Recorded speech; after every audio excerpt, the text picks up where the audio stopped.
Free agency is one of the funnest and scariest things about basketball. At the end, some fans can't wait for next season and some are burning their jerseys. The craziest free agent signing perhaps in NBA history happened last offseason with Kevin Durant slithering his way to Golden State. So today, I'm going over the 5 craziest free agent signings that almost happened. Number 5, Tracy McGrady to the Chicago Bulls. Back in 2000, T-Mac was a free agent and he wanted to leave Toronto because he wanted to be his own man and be the leader of his own team. Now, there were plenty of teams T-Mac had in his sights, but the Bulls were one of the biggest ones. He ended up signing with the Orlando Magic for a promise of a potential Big Three with himself, Grant Hill, and someone else who almost signed there, who we will be talking about later in this list. Number 4, Reggie Miller to the Los Angeles Lakers. So we know all about Reggie's loyalty to the Pacers, and unfortunately that loyalty did not pay off. After years of playing in Indiana, he didn't win a ring. In 1997, in the latter stages of his career, the LA Lakers were putting together a contender with the addition of Shaquille O'Neal, along with a young shooting guard by the name of Kobe Bryant. Reggie, in this offseason, was looking to re-sign with the Pacers despite their constant failures, but his family pushed him to sign with the Lakers, and he decided to meet with them, and he considered it, but he still decided to stay in Indiana. Unfortunate. Number 3, Tim Duncan to the Orlando Magic.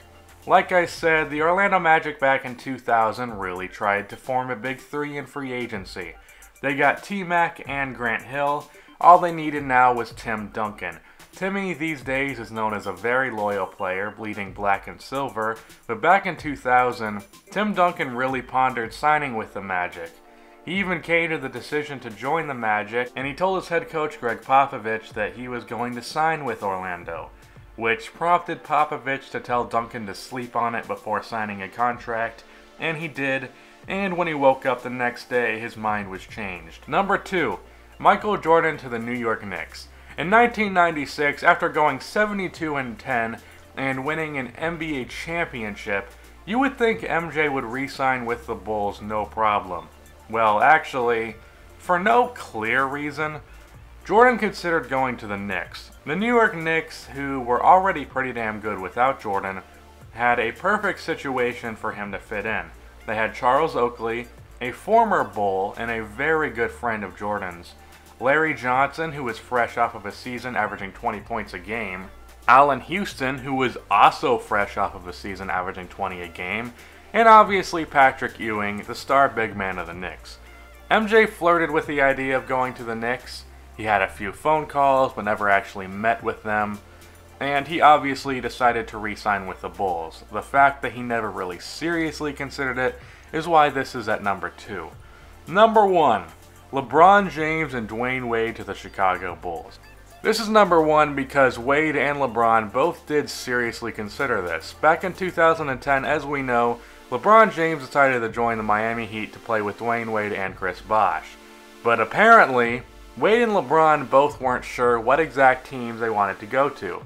Wade wanted LeBron in Miami, LeBron wanted Wade in Cleveland, and other teams were considered. But the Chicago Bulls, with a young up-and-coming point guard in Derrick Rose, seemed like the perfect spot. Wade always said that he would like to be a Bull, and LeBron, who grew up watching Michael Jordan, liked the idea of wearing red. And all the Bulls had to do to make this happen was trade Luol Deng to clear the cap space. But Garpax struck again, and they did not trade Luol Deng to the Clippers, who would have happily taken him. They even offered the 8th pick in the 2010 draft for Deng and the Bulls' 17th pick. That 8th pick, by the way, could have been Gordon Hayward or Paul George. So Wade and LeBron decided to join the Heat. Another example of the Bulls front office being goddamn fools.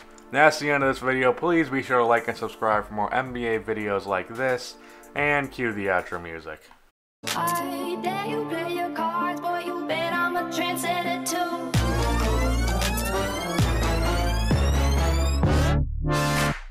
Fire when the strobe hits you. That's it, Brian?